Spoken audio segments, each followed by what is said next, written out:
মন্দ প্রজন্ম হচ্ছে তারা যারা নামাজ নষ্ট করে। এখন নামাজ নষ্ট করে মানে কি?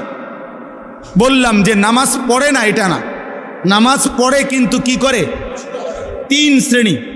এক, যে ব্যক্তি নামাজকে সবসময় বিলম্ব করে, সবসময় ইউআখিরুনা আস-সালাহ, নামাজকে সবসময় তাখির করে, সবসময় দেরিতে নামাজ পড়ে, দেরিতে অভ্যস্ত, নামাজের ওয়াক্তের একেবারে লাস্ট মাথায় নিয়া একেবারে বেড়াত লাগাইয়া এটারে একেবারে শেষ মাথাত নিয়ে কি করে নামাজ। নবীজি সাল্লাল্লাহু আলাইহি সাল্লাম হাদিসের মধ্যে আছে, নবীজি 3 বার বলছে ওই নামাজ মুনাফিকের নামাজ, তিলকা সালাতুল মুনাফিক, ওইটা মুনাফিকের নামাজ, মুনাফিকের নামাজ, মুনাফিকের নামাজ।